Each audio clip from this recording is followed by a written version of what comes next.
प्यारे बच्चों, कैसे हैं आप? अब हम रिवीजन करने जा रहे हैं इकाई 5 का वैद्युत चुंबकीय तरंगों का। इसका वैद्युत चुंबकीय तरंगों का। तो इसमें सबसे पहला जो टॉपिक है वो है विस्थापन धारा। विस्थापन धारा क्या होती है सर? मोटा मोटा समझाते हैं आपको। विस्थापन धारा मतलब जब हमारे पास एक संधारित्र है, इसको हम बैटरी से जोड़ते हैं, ठीक है। जब हम बैटरी से जोड़ते हैं तो धारा पहले बहती है, फिर बहनी बंद हो जाती है।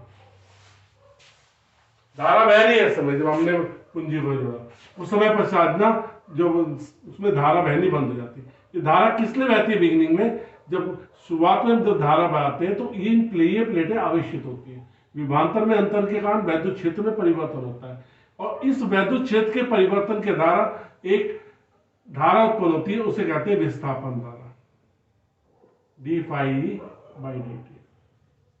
ये इसका मान होता है और ये मुख्य धारा के बराबर होती है, ये ध्यान रख लेना। तो अगर विस्थापन धारा आता है तो विस्थापन धारा संधारित्र की प्लेटों के बीच में विभवांतर के परिवर्तन के कारण वैद्युत क्षेत्र में परिवर्तन होता है, और वैद्युत क्षेत्र में परिवर्तन के कारण कौन सी धारा बहती है प्लेटों के बीच में? विस्थापन धारा।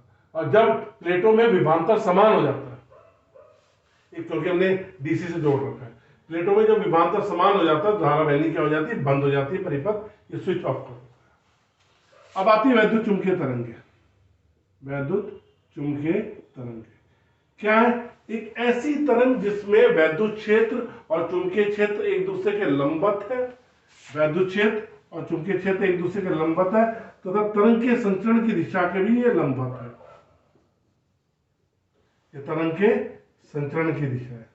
तरंग देखो, एक ऐसी तरंग जिसमें वैद्युत क्षेत्र चुंबकीय क्षेत्र एक दूसरे के लंबवत है तथा तरंग के संचरण की दिशा के भी लंबवत है, वो क्या कहलाती है? वैद्युत चुंबकीय तरंग कहलाती है। इसका मेन स्रोत क्या है? इसका मेन स्रोत त्वरित आवेश। त्वरित आवेश देखो, जो आवेश स्थिर होता है केवल वैद्युत क्षेत्र उत्पन्न करता है, जो गतिमान आवेश होता है वैद्युत और चुंबकीय क्षेत्र उत्पन्न करता है, लेकिन त्वरित आवेश वैद्युत चुंबकीय तरंग उत्पन्न करता है, क्योंकि इसमें जो उसके वेग है वो लगातार बदलता है। अब इसके गुण क्या क्या होते हैं? सब पहला गुण यही हो गया कि ये इसमें वैद्युत क्षेत्र चुंबकीय क्षेत्र तरंग के संचरण की दिशा एक दूसरे के लंबवत होती है। दूसरे, इसे त्वरित आवेश से उत्पन्न किया जाता है। निर्वात में वैद्युत चुंबकीय तरंगों की चाल क्या होती है? एक समान होती है।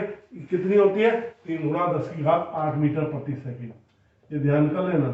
निर्वात में अगर वो रेशो पूछ देता है मार्क्स में, बोलता है गामा तरंगों और एक्स तरंगों के बीच में कितना वेग का अनुपात होगा? 1 अनुपात। ठीक, ये क्या होती है? इनको चलने के लिए माध्यम की आवश्यकता नहीं होती, निर्वात में भी चलती है। इसपे जो प्रकाश का वेग निकालते हैं वो 1/√μ0 ε0 से निकाल सकते हैं। एक और सूत्र होता है V = E/V या E0/V0।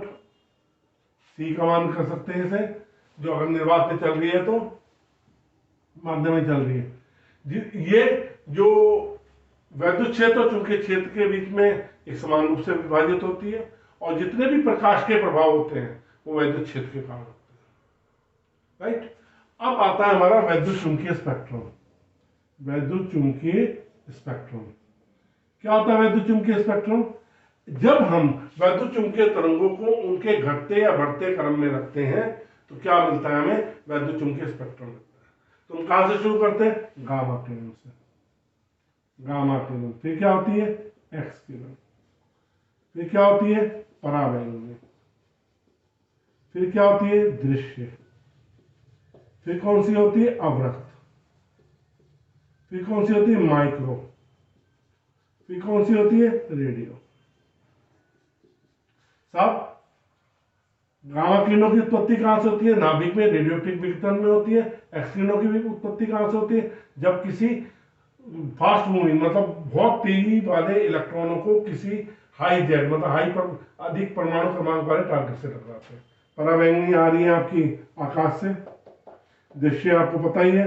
अवरक्त, जितने भी हीटिंग इफेक्ट के कारण तरंगे उत्पन्न होती है, वो अवरक्त होती है। माइक्रो रेडियो तरंगे आपकी कम्युनिकेशन में यूज होती है। सबसे ज्यादा भेदन क्षमता अगर पूछी जाए इन वैद्युत चुंबकीय स्पेक्ट्रम में तो गामा किरणों की सबसे ज्यादा। ये फोटोग्राफिक प्लेट को इफेक्टेड करती है। एक्स किरणों की भेदन क्षमता कम है, लेकिन इनका इसका यूज है रेडियो गामा किरणों का कैंसर के ट्रीटमेंट में भी यूज होता है। एक्स किरणों का यूज किया जाता है, हाथ टूट जाए, टांग टूट जाए, नाक टूट जाए, क्या करोगे? एक्सरे कराओगे। मेडिकल लाइन में होता है, इंजीनियरिंग लाइन में होता है कि जो हम वेल्डिंग करते हैं गार्डर्स को जोड़ने में, वहां कोई गैप तो नहीं रह गया। पराबैंगनी साफ। फॉरवर्ड डॉक्यूमेंट, जो डॉक्यूमेंट नहीं पढ़े जाते, आप जो वेफर्स खाते हो, चिप्स खाते हो, उसकी क्रंचीनेस को मेंटेन करने के लिए आपके जितने मेडिकल इक्विपमेंट है, मेडिकल जो उपकरण है, उनको स्टरलाइज करने के लिए जो ऑपरेशन करने में यूज होते हैं, तो ये सब पराबैंगनी में आते हैं। दृश्य क्या है? प्रकाश का परावर्तन, अपवर्तन, विवर्तन, ये सब दृश्य प्रकाश में। इसका क्या होता है? अवरक्त। जितने भी तापीय प्रभाव आएंगे, मैं आपको फिर बता रहा हूं, जितने भी तापीय प्रभाव आएंगे वो सब अवरक्त तरंगों में होंगे। क्या बोलोमीटर का हो, क्या आपका थर्मल इमेजेस, थर्मल कैमरा हो, कोई आपकी हीटिंग डिवाइस हो, जैसे आपको हाथ में दर्द है, आप सिकाई करो, सब उसमें क्या अवरक्त तरंगे होंगे।